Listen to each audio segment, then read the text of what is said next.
Welcome to the I Can Do Anything podcast. My name is Colin. Today I'm going to be talking about probably a lot of different random things, but for the most part, I'm going to be talking about NBA basketball. I really didn't get to too many of the 8 games last night. I watched a little bit of the Bucks Pistons and a little bit of the Kings Timberwolves. I saw highlights from OKC and the Bulls. Let me start there. The Thunder blew the Bulls out pretty much. Westbrook actually had a triple-double and had a triple-double with the least amount of points that I've seen in a triple-double in kind of a long time. 13 points, 16 rebounds, 11 assists. Paul George played really well, hit a bunch of threes. Paul George he didn't hit a bunch of threes. He made 4 of 10. 8 of 9 from the field, 8 rebounds for Paul George, 4 assists. But Westbrook had 13 points on 5 of 13 shooting, 38% from the field. Didn't take any threes. Now, they played the Bulls, and the Bulls suck. But the Thunder won big, and Russell Westbrook took no three-point attempts. He shot 38% okay from the field, but no three-point attempts, and they won by like 25 points. If my math is correct, which it usually isn't, I believe that's 25 points. 16 rebounds and 11 assists. So maybe there's something there. Probably not, because the Bulls are terrible, but it could be a little bit of something. The Spurs beat the 76ers last night, 123-96. LaMarcus Aldridge had 10 points, 10 rebounds. Rudy Gay had 21 and 6, and a really big dunk over. It wasn't really over anybody. Joel Embiid, I think, was the closest person to him, but a big dunk for Rudy Gay. Rudy Gay should have 21 on 66% shooting and 6 rebounds every game. What does Rudy Gay average? My guess is he's probably right around there. 52% shooting from the field on average this year, 6.8 rebounds, 14.3 points per game. So, Rudy Gay should average 21 points a game. It's kind of amazing to me that he doesn't.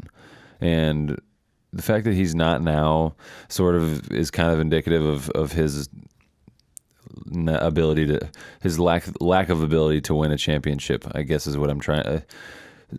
Everything points to Rudy Gay being a star, and he certainly looked like he could be a championship contending star with Kevin Durant and with LeBron James, and he really hasn't panned out. 21 points and 6 rebounds should be every night for Rudy Gay.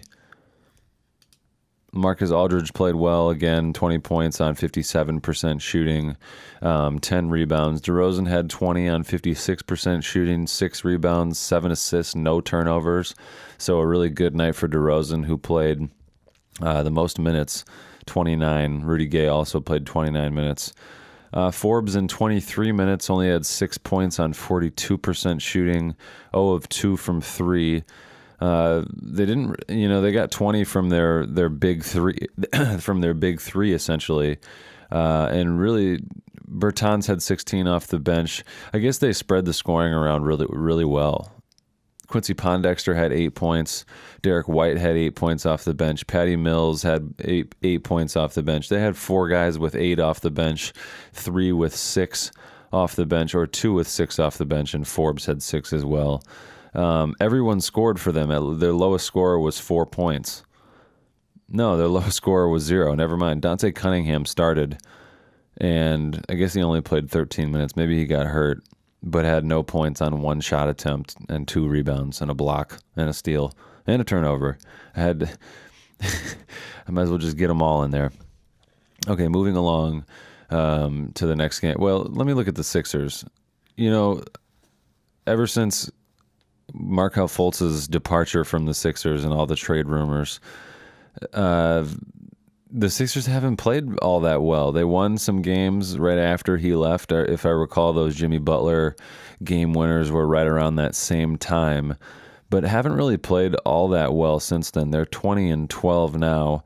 I guess they haven't really taken any steps back in the standings as far as I'm concerned. Last time I looked at the standings, they were third, and that's kind of where they were for the most part. Now they're fourth. Indiana is third. Boston is fifth. Detroit's still on top, and Milwaukee's still second.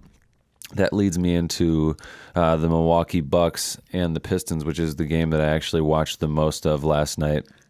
Antetokounmpo played really well down the stretch. He just played solid and made a lot of really good plays down the stretch. And Blake Griffin missed a pretty wide open a step in jump shot. I can't remember. I think it was off a shot fake, and then he stepped into a pretty wide open three and missed it to tie the game at the buzzer. But the Bucks played well down the stretch as a team for the most part. Chris Middleton is really, really good. I think he is extremely underrated. His game reminds me a lot of Kevin Durant. He's just not quite his shot looks a lot like Kevin Durant in a lot of ways. He's just not as big and lanky as Kevin Durant, but he had 22 on 43% shooting, 50% from the field, 2 rebounds, 6 assists. Antetokounmpo had 32 on 71% shooting. That's really fucking good. He is kind of breaking him and Ben Simmons both are atop the league. They're atop my MVP matrix in field goal percentage, but they're kind of breaking the mold and showing that maybe, like, obviously there's a lot of big guys who have been effective in the NBA without being good shooters, you know, like general, like stereotypical big guys. But these guys are more like the size of a 4-ish. Giannis is 6'10", but he's got the build of a 4, or even the build of kind of like a fucking really strong 3. But these guys aren't your traditional big men. They're handling the ball a majority of the time for their teams, and generally speaking, like you want your point guard, or Ben Simmons is the point guard, but I feel like Antetokounmpo is starting at power forward and Eric Bledsoe's their point guard, but Antetokounmpo does a shit ton of ball handling and getting a lot of their sets going. Now in the NBA, the sets aren't nearly as long or as intricate as sets like in high school or college basketball, but Antetokounmpo does a whole lot of floor general, and generally speaking, you want your point guard to be able to at least be an honest shooter, someone they have to respect so they can't sag into the lane. But if you sag into the lane off of Antetokounmpo, he's just going to put his head down and hold the ball above his head and be stronger than you, and then be more athletic than you and finish over top of you, most likely a dunk. So they're kind of transforming the game in some ways, because in every way, actually, they're changing the mold of the NBA is certainly moving into a shooters league, and it always kind of has been a shooters league. But now with the accelerated use of the 3 throughout the league, it's kind of fascinating that Ben Simmons cannot take a single 3 in his NBA career thus far in a year and a half, and continues to be really effective and has his team in 4th. You know, he's got a lot of help, obviously, but I was talking about the Bucks and the Pistons game. I don't really think I had that much more from it. Eric Bledsoe had 17. Brook Lopez, an underwhelming 3 points. Tony Snell. I'm kind of just amazed that this roster in Cleveland, or not in Cleveland, in Milwaukee, is this good thus far. I don't know. I thought they lost a lot losing Jabari Parker, and I feel like they lost someone else. I'm not all that high on Sterling Brown. I don't think he's very good. DJ Wilson played pretty well last night, and probably the most minutes that he's played all season. DJ Wilson, by the way, looks like Brittany Griner. I was looking at him last night during the game, like trying to figure out why I recognized this guy, and I'm pretty sure I've never seen DJ Wilson play. I know that he was hurt for the majority of last year for the Bucks. I remember seeing him on the bench and thinking he was way shorter than what he looked last night. But DJ Wilson looks like Brittany Griner, like a lot. I just kept like thinking like, why do I recognize this person? And then it hit me that's Brittany Griner, pretty much. But they have Thon Maker off the bench, who I'm not high on. I think they got a really great deal getting George Hill. I think that was a huge pickup for them. He's going to be a solid backup point guard. Last night he only played 13 minutes. They don't really... I guess he is their backup point guard. Him and Dante DiVincenzo, who's kind of more of a two, probably split the backup minutes at point guard. But again, Antetokounmpo played 31 minutes, and he does like it when he's playing with that second unit. When Eric Bledsoe's not in the game, he's basically the point guard. But I think it'll be really important for them to have George Hill down the stretch. I don't think Milwaukee is going to make a playoff run of any significance unless Antetokounmpo is truly. I've got him as the MVP right now, and just by the statistics. Now I'm definitely sort of noticing some flaws in the MVP matrix, and I don't know that it's flaws necessarily. I just think that there's some things that, like the eye test is sort of it has to be an element sort of the MVP race. It's kind of more of, it's definitely the tangible statistics, but there is some sort of elements of intangibles that goes into the MVP. And that's sort of why I think Russell Westbrook won it 2 years ago and why James Harden won it last year, and voter fatigue. But if Giannis can continue to play like this in the playoffs, then maybe they can. I just don't see this thing lasting all that long for Giannis, or maybe it's not going to be, he's going to teeter off at some point. Everybody does to a certain degree in the NBA come January and February, and kind of like right before the All-Star break, basically a lot of teams will go through some rough patches when in the kind of, just it's fucking January and February. It's just cold in most places, and people got I don't know. Winter sucks, like winter just kind of sucks. And when you play 82 games, you just fall into a rut at some point. And I don't expect Antetokounmpo I expect him to be in the MVP top 6 the entire year. I just don't think he'll probably ultimately win it. Maybe because the LeBron story is a better one, and I think he's all around recognized as the better player of the two. Or maybe they'll just want to give it to a new guy, and so Antetokounmpo would make sense. Harden, for the speaking of the MVP race from last year, and Harden had 47 last night, and they're now 15-4, and I would assume that they play before Thursday. They probably play either tonight or tomorrow night, and if they win, they're 500, and James Harden qualifies for the MVP matrix, something that I'm sure he's really worried about. But I'm going to put him in the matrix this week, and I sort of think that he may make the top 6, which I guess wouldn't really surprise me. He's had a pretty damn good run the last week or so with the win over the Lakers. Apparently there was a lot of criticism. There was a broadcast I was watching, a game that I was watching on League Pass one of the last 2 days, and they were talking about how it may have been one of the Lakers games from the other night, and they were talking about how I guess there was a lot of criticism from that game and all the fouls being called and LeBron playing defense behind his back and all that shit.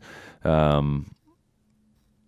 I mean, it makes sense. I was frustrated as fuck watching it, and I talked about that in a previous episode. It was just, I don't know.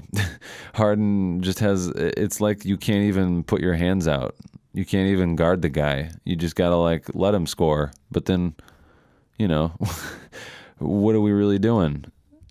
If we're just going to let James Harden score because we don't want to foul him, you might as well foul him and make him make uncontested 15-footers instead of uncontested layups at the rim. I don't know. It's weird. But Harden had 47 last night. Let me go back to the box score. I want to see what he what he shot that night percentage-wise and just how many shots he took. 45%, 14 of 31, 4 of 12 from 3, 5 assists, 5 turnovers, 6 rebounds. Let me look at his stats. Just a little preview of the MVP matrix for Thursday night. He's averaging 31.5 points per game. That, I believe, is first in the league. So that's already really good. 45% from the field. It was probably top to middle of the pack in the MVP group, in the MVP grouping for the matrix. 37.1% from 3 is middle to below average. 5.8 rebounds is middle to below average for the rest of the group. Assists 8.2 is good, probably in the top 4, 5 maybe. Steals per game 2.2, that's good. That's probably in the top 3. 0.5 blocks is, I don't really know. Blocks is really, most people don't average more than a block per game. And then negative 0.5 plus minus. My guess is he finishes maybe 7th or 8th, I guess, in the MVP matrix, but I could see him finishing in the top 6. So that'll be interesting for for this Thursday, 2 days from right now, for the MVP matrix running total for what is, I believe, the 10th week. I think this is the 10th week of NBA basketball. What are the other games that happened last night that I have not covered yet? Knicks and Suns played. That's about as uninteresting as it gets in the NBA this season. The Suns won by, 18? I watched a little bit of the Kings and the Timberwolves. It looked like it was a close game in the entire game that I watched it, but the final score was 132-105. Buddy Hield played well when I was watching it. He had 21 points on 7 of 13 shooting, 5 of 10 from 3. He made his first 4 threes in a row, and I think it was the first quarter. De'Aaron Fox didn't have any points last night. I have seen articles mentioning, I think the title was De'Aaron Fox for MVP or an MVP candidate, ? Or no, it was not MVP. I'm thinking about the MVP. All-Star ? De'Aaron Fox very well could be an All-Star. If traditionally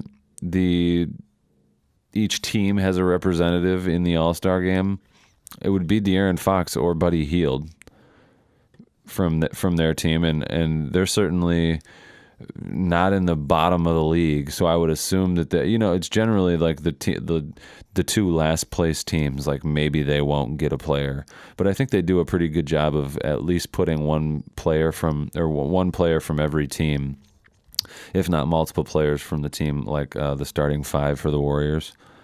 Their starting 5 won't be, but Durant, Thompson, and Curry will be. I don't know if Draymond will be this year, just because he missed a significant amount of time. That could be interesting, actually, going forward, just given the turmoil that happened towards the beginning of the year. That could be an interesting storyline if Draymond doesn't make the All-Star team. The Warriors played last night. That's kind of a nice little segue. They played the Grizzlies and won 110-93. Let's see what Draymond did. Draymond had 8 points, right around his average. 2 steals, 5 assists, 7 total rebounds on 2 of 8 shooting, 0 of 1 from 3. They were led in scoring by Durant with 23, Curry with 20, Klay Thompson with 16. Jerebko started, I believe. No, Jerebko came off the bench. Yeah, they did their traditional starting. Looney is now starting over. He's not even in this box score. Maybe that's why he's not starting, because he's hurt. Yeah, Damon Jones, inactive. He must be hurt then. But I don't have shit to say. The Warriors are 21-10 now, and I believe that's second or third in the West. But again, the Rockets were second to last 2 weeks ago, and now they're about to be 500. They were second to last week, for that matter. The Trailblazers beat the Clippers 131-127. This was a good game. I did catch a little bit of this game. Damian Lillard played well, like he always does for the most part. Damian had 39, 27 for McCollum. Damian hit some really big threes down the stretch, but he just hit a shit ton of threes in general. He was 6 of 7 from 3 last night, 85%, 11 of 20 from the field, 55% is great. McCollum was 57% from the field. They all were above 55%. Damian Lillard's shooting average was the worst in the starting fives, and his was 55%. Nurkic was 8 of 12. Al-Farouq Aminu was 3 of 5, 60%, 71% for Mo Harkless. Evan Turner was 66% off the bench. Stauskas was 3 of 6, 50% off the bench. And Zach Collins was 25%, but they played really well. The Clippers have kind of lost some games in a row now. Not kind of, they definitely have. They're now 13 and so I just said it again, 17 and 13 on the year. I'm going back to the standings now to take a peek at where they've fallen to. So they were first about 2 weeks ago, and now they are 2, 3, 4, 5, 6th in the West. LA is up to 4th. Oklahoma City is 3rd. Golden State is indeed 2nd, but their win percentage is 0.677, and Denver's is 0.690. Golden State's 21-10, and Denver is 20-9. So Denver could lose their next game, and Golden State they could just not play. Wait, Denver would have to, yeah, you know what? Fuck it. Point is, they're close. So the West has stretched out a little bit. Now second to last is Utah, and they're 7 games back, whereas before I believe it was 5.5. So there is a little more separation. There's 7 to, let's see, 1, 2, 3, 4, 5, 6, 7, 8. The Grizzlies are the 8th seed, and they are 4.5 games back from first. So if my math again serves me correct, I believe that's 2.5 games back out of playoffs. So the West is still definitely tight, but it is stretching out a little bit. Just out of the playoffs is the Sacramento Kings. I don't think that that'll sustain either. I think I think that order will kind of prevail. My guess is the West finishes with Golden State or Oklahoma City at 1, Denver probably at 2 or 3. The Lakers could very well finish somewhere between 2 and 5. I think they're a little bit more of a toss-up, just given the uncertainty sort of and just kind of the streakiness of the Lakers in general. The Clippers probably fall back down towards the bottom 4 or 5. Portland will be a playoff team. I don't know if Dallas sustains. I think Luka probably hits a wall at some point later on in the season. Again, probably in January or February, and they may. Every game is going to be really, really important in the West. It's going to be really close the majority of the year. It may not be as close from top to bottom, but certainly between like the 2nd or 3rd seed and the 10 seed, like the top 10 to 12 teams are going to really, really compete for every single playoff spot that is imaginable, but that is imaginable. What the fuck? What is an imaginable playoff seed? There's 8 of them. I think Sacramento though probably falls down into the bottom 3. I don't think Utah will play this bad all year. It's going to be interesting to see how New Orleans New Orleans is below 500 now, and everything tells me that I should take Anthony Davis out of the MVP matrix and actually stick to a strict "you must be above 500" rule. But I don't want to do it to you, Anthony Davis, but I might have to do it. San Antonio will move back up. I think Memphis eventually will slide sort of out of the playoff, not out of the race, but I don't think they'll end up making the playoffs. I don't think Minnesota is a playoff team. Were they last year?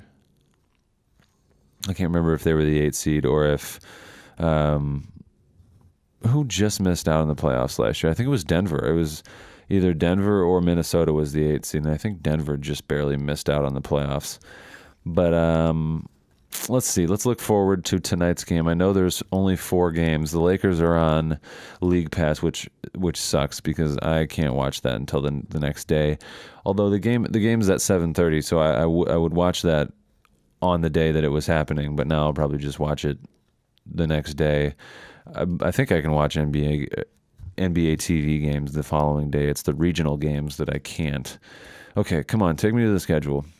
So there's 4 games. Lakers and Nets are on NBA TV. Wizards and Hawks is at 7:30. Pacers, Cavs at 7, and Mavs Nuggets at 9. I will probably watch 2 of those games. I'll watch Mavericks Nuggets, and I'll watch Lakers Nets, and I'll report back to you tomorrow. Actually, I won't report back to you tomorrow. I'm busy tomorrow night, but the MVP Matrix is coming on Thursday, and I'll cover those 2 games as well as the games that I can get to from the night that happens next. What is the next night from now? Wednesday night. Okay, I'm going to go make some tacos because I can do anything, and so can you. Thanks for listening.